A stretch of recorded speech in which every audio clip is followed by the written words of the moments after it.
हे guys welcome back. इस video में हम देखने वाले हैं टाइप्स ऑफ ऑपरेटिंग सिस्टम के बारे में। तो स्टार्ट करते हैं आज की video. Types of operating system.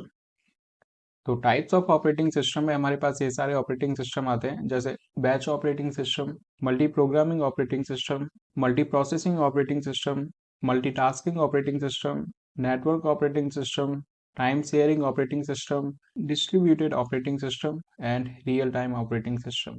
तो इन सबको वन बाय वन देखते हैं। तो सबसे पहले स्टार्ट करते हैं बैच ऑपरेटिंग सिस्टम से। बैच ऑपरेटिंग सिस्टम में क्या होता है? It organises similar task into batches for efficient processing and quicker response time. तो इसके अंदर जो ओएस होता है वो क्या करता है, उसके पास डिफरेंट डिफरेंट जॉब्स आती है। तो इसमें ओएस का क्या काम होता है? ओएस जो सारी सिमिलर टाइप्स की जॉब होती हैं उन सभी को मिला के बैच फॉर्म कर देता है, और वो जो बैच फॉर्म होता है वो सीपीयू को दे देता है एग्जीक्यूट करने के लिए। In the batch operating system access is given to more than one person. तो बैच ऑपरेटिंग सिस्टम में क्या होता है, जो एक्सेस होता है वो सिर्फ एक पर्सन के पास नहीं, एक से ज्यादा पर्सन के पास भी हो सकता है। They submit their respective jobs to the system for execution. और ये लोग क्या करते हैं, जो इनके पास डिफरेंट डिफरेंट टाइप की जॉब होती है उन्हें ये ओएस को दे देते हैं एग्जीक्यूट करने के लिए। The system puts all the jobs in a queue on the basis of first come first serve and then execute the job one by one. जो सिस्टम होता है वो सारी जॉब्स को एक क्यू की फॉर्म में अरेंज कर देता है और वन बाय वन जॉब्स को एग्जीक्यूट करता है। किस बेसिस पे करता है? ये करता है फर्स्ट कम फर्स्ट सर्व के बेसिस पे, मतलब जो जॉब इसके पास पहले आती है उसे ये पहले एग्जीक्यूट करता है। The user collect their respective output when all the jobs get executed। जब ये सारी जॉब एग्जीक्यूट हो जाती हैं तो जो यूजर होता है वो अपने आउटपुट कलेक्ट कर लेता है। अब देखते हैं multiprogramming operating system. Multiprogramming is an extension to batch processing where the CPU is always kept busy. तो जो मल्टी प्रोग्रामिंग ऑपरेटिंग सिस्टम होता है वो एक्सटेंशन होता है बैच ऑपरेटिंग सिस्टम का।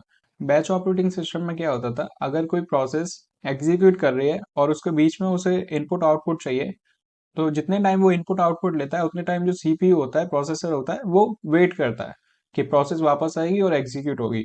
तो इतना टाइम उसका वेस्ट हो जाता है। तो जो सीपीयू होता है वो कुछ टाइम के लिए फ्री रहता है, यूज में नहीं होता है। लेकिन मल्टी प्रोग्रामिंग में क्या होता है, जो सीपीयू होता है वो हमेशा बिजी रहता है। अब कैसे बिजी रहता है ये देखते हैं। Each process needs two types of system time, CPU time and IO time. तो कोई भी प्रोसेस होती है उसे दो तरीके के सिस्टम टाइम चाहिए होते हैं। एक होता है सीपीयू टाइम। सीपीयू टाइम मतलब जितने टाइम वो जो प्रोसेस है वो एग्जीक्यूट हो रही है। और दूसरा होता है आईओ टाइम। आईओ टाइम मतलब जितने टाइम वो इनपुट आउटपुट कर रही है। In a multi programming environment when a process does its IO, the CPU can start the execution of other processes.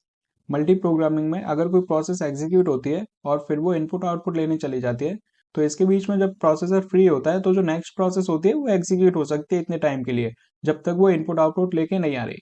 और जब पहले वाली प्रोसेस अपनी आईओ कंप्लीट कर लेती है तो वो वापस से आ जाती है और फिर एग्जीक्यूट होने लग जाती है। तो इस तरीके से जो सीपीयू होता है, प्रोसेसर होता है, वो हमेशा बिजी रहता है। मतलब एक प्रोसेस अगर आईओ भी कर रही है ना, तो दूसरी प्रोसेस एग्जीक्यूट हो सकती है सीपीयू में। Therefore multi programming improves the efficiency of system. तो जैसा कि इसमें सीपीयू हमेशा बिजी रहता है तो सिस्टम की जो इफिशियंसी होती है वो काफी ज्यादा इंप्रूव हो जाती है। अब देखते हैं मल्टी प्रोसेसिंग ऑपरेटिंग सिस्टम क्या होता है। तो जैसा कि नाम से पता चल रहा है मल्टी प्रोसेसिंग, तो इसमें हमारे पास मोर देन वन प्रोसेसर्स होते हैं। प्रोसेसर्स मतलब सीपीयू। तो देखते हैं क्या होता है इसमें। In multiprocessing there are more than one processors present in the system which can execute more than one process at the same time. This will increase the throughput of the system. तो multiprocessing में एक से ज्यादा CPU होते हैं, एक से ज्यादा प्रोसेसर्स होते हैं, और एक से ज्यादा प्रोसेस होती है इसमें। तो कुछ प्रोसेस एक सीपीयू के पास चली जाती है और कुछ प्रोसेस दूसरे सीपीयू के पास। तो इस तरीके से जो प्रोसेस होती है वो डिवाइड हो जाती है सीपीयू में। और ये जो प्रोसेस होती है वो एक ही टाइम पे एग्जीक्यूट हो सकती है, क्योंकि जो सीपीयूज है वो इनके डिफरेंट डिफरेंट है। तो डिफरेंट सीपीयूज पे डिफरेंट डिफरेंट प्रोसेस एग्जीक्यूट हो सकती है एक ही टाइम पे। तो ये काफी अच्छा एडवांटेज होता है मल्टी प्रोसेसिंग का। और इसी वजह से जो सिस्टम का थ्रूपुट होता है वो काफी ज्यादा इंक्रीज हो जाता है।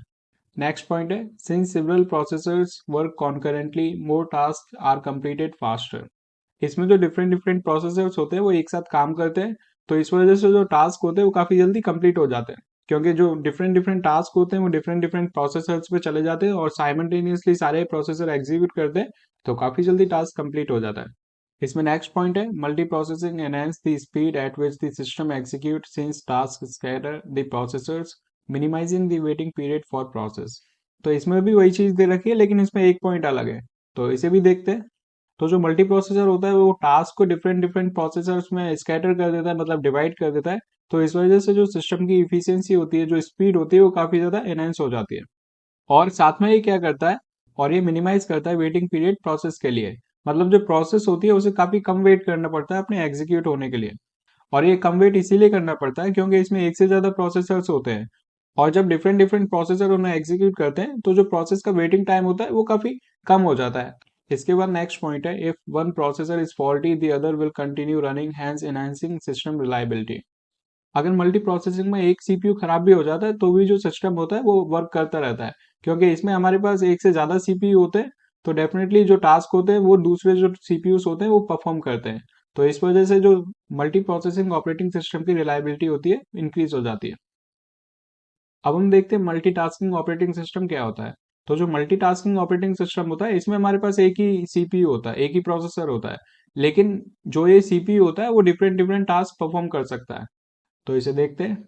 It provided a user with the ability to do more than one task on the same system at a given time by sharing various system resources like CPU time among different processes.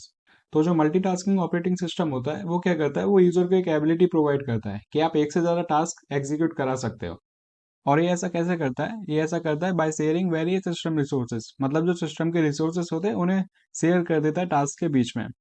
और system resources मतलब जैसे CPU time होता है, तो जो CPU time होता है उसे डिवाइड कर देता है डिफरेंट डिफरेंट प्रोसेसेस में, डिफरेंट डिफरेंट टास्क में। तो जैसे सिस्टम पे हमारा वर्ड चल रहा है, वेब ब्राउजर चल रहा है, ईमेल चल रहा है, तो ये हमारी डिफरेंट डिफरेंट प्रोसेसेस है। और इसमें जो सीपीयू होता है वो क्या करता है, वो अपने टाइम को डिवाइड कर देता है। मतलब कुछ टाइम वर्ड को दे देता है, कुछ टाइम वेब ब्राउजर को दे देता है, कुछ टाइम ईमेल को दे देता है। मतलब डिफरेंट डिफरेंट प्रोसेस को डिफरेंट डिफरेंट टाइम दे देता है। इसमें देखते हैं next point. This assures efficient use of the CPU because it shifts between the tasks quickly. Hence it seems that they are running parallel. तो जो मल्टीटास्किंग ऑपरेटिंग सिस्टम होता है वो एकदम इफिशियंट वे में सीपीयू का यूज करता है। अब ये कैसे करता है, क्योंकि एक टाइम पे ये एक प्रोसेस को चलाता है फिर दूसरी प्रोसेस को। तो जो शिफ्ट होता है तो इसमें प्रोसेस का शिफ्ट होते रहता है, और जो सीपीयू होता है वो कुछ ना कुछ काम करते रहता है। तो इस तरीके से जो सीपीयू है वो एकदम इफिशियंट वे में यूज हो पाता है। जैसा कि इसमें डिफरेंट डिफरेंट प्रोसेस एग्जीक्यूट होती है तो जो यूजर होता है उसे लगता है कि सारी प्रोसेस पैरेलल रन करती हैं, लेकिन रियलिटी में ये पैरेलल रन नहीं करती, ये शिफ्ट होकर रन करती है। मतलब थोड़े टाइम एक प्रोसेस रन करती है फिर उसके बाद दूसरी प्रोसेस रन करती है। इस तरीके से ये प्रोसेस एग्जीक्यूट होती हैं। अब हम देखते हैं नेटवर्क ऑपरेटिंग सिस्टम, ये काफ़ी ईजी है। Network operating system allow devices not only to communicate but also share the software applications files and the hardware so everyone in the network can have what they need without a complicated setup। जो network operating system होता है उसमें जो different different system होते हैं वो आपस में डेफिनेटली कम्युनिकेट तो कर ही सकते हैं, और साथ में जो सॉफ्टवेयर एप्लीकेशंस होते हैं, फाइल्स होते हैं, उन्हें भी शेयर कर सकते हैं। और इसके लिए हमें कोई कॉम्प्लिकेटेड सेटअप की ज़रूरत नहीं होती। जो ये एप्लीकेशंस फाइल्स होते हैं इन्हें हम नेटवर्क के थ्रू शेयर कर सकते हैं। अगर इसके एग्जाम्पल देखें तो example of network operating system are Microsoft Windows server Linux. तो नेटवर्क ऑपरेटिंग सिस्टम के जो एग्जांपल है वो है माइक्रोसॉफ्ट विंडोज सर्वर। तो माइक्रोसॉफ्ट विंडोज सर्वर से एग्जांपल है नेटवर्क ऑपरेटिंग सिस्टम का, और लिनक्स है वो भी एग्जांपल है नेटवर्क ऑपरेटिंग सिस्टम का। अब हम देखते हैं टाइम शेयरिंग ऑपरेटिंग सिस्टम। तो जो टाइम शेयरिंग ऑपरेटिंग सिस्टम होता है वो क्या होता है, देखते हैं इसे अच्छी तरह। तो इसमें फर्स्ट पॉइंट है, a time sharing operating system allow multiple user to access the system concurrently and this occurs by allocating a small time slice or quantum to each task. Time sharing operating system में क्या होता है, जो different different user होते हैं वो एक ही साथ एक ही सिस्टम को एक्सेस करते हैं, लेकिन इसमें जो सीपीयू होता है वो सारी प्रोसेसेस को या फिर सारी यूजर्स को एक स्मॉल टाइम स्लाइस देता है। मतलब बहुत छोटा टाइम देता है, या फिर इसे क्वांटम टाइम भी बोलते हैं। मतलब थोड़ी देर के लिए एक प्रोसेस को इसे टाइम दे देता है, फिर दूसरी प्रोसेस को टाइम दे देता है। मतलब बहुत छोटे टाइम के लिए सारी प्रोसेस को टाइम डिवाइड कर देता है। तो इस तरीके से क्या होता है, एक प्रोसेस एग्जीक्यूट हो जाती है, फिर दूसरी प्रोसेस एग्जीक्यूट हो जाती है, फिर थोड़े टाइम बाद दूसरी प्रोसेस। तो इस तरीके से जो इसका टाइम होता है वो सब में टाइम डिवाइड हो जाता है। इसके बाद नेक्स्ट पॉइंट है, the CPU switches between the task so rapidly that the users feels their programs have been running concurrently. इसमें जो सीपीयू होता है वो इतनी फास्ट टास्क को स्विच करता है कि यूजर को लगता है कि सारे टास्क एक साथ ही एग्जीक्यूट हो रहे हैं, लेकिन रियलिटी में सीपीयू क्या करता है, वो एक टास्क को एक क्वांटम टाइम के लिए रन करता है, फिर दूसरे को, फिर तीसरे को, फिर इस तरीके से वो क्वांटम टाइम के लिए सारे प्रोसेसेस को रन करता है। और ये जो स्विचिंग होती है वो इतनी फास्ट होती है कि यूजर को ऐसा लगता है कि सारी प्रोसेस एक साथ रन हो रही है। इसका नेक्स्ट पॉइंट है, this kind of operating system is more effective in system where multiple user requires access to the central system. और इस तरीके के जो सिस्टम होते हैं, मतलब जो टाइम शेयरिंग ऑपरेटिंग सिस्टम होते हैं, ये उस जगह ज़्यादा इफेक्टिव होते हैं जहाँ पे जो मल्टीपल यूजर होते हैं वो एक सेंट्रल सिस्टम को एक्सेस करते हैं। तो उस जगह पे जो टाइम शेयरिंग ऑपरेटिंग सिस्टम है वो काफ़ी ज़्यादा इफेक्टिव होता है। सो टाइप्स ऑफ ऑपरेटिंग सिस्टम में हमने देखे batch operating system, multiprogramming operating system, multi processing operating system, multi tasking operating system, network operating system, time sharing operating system. और इसमें ये जो दो ऑपरेटिंग सिस्टम है, distributed operating system and real time operating system, ये हम discuss करेंगे अपनी नेक्स्ट वीडियो में। सो इस वीडियो में इतना ही, मिलते हैं अपनी नेक्स्ट वीडियो में। Thank you for now.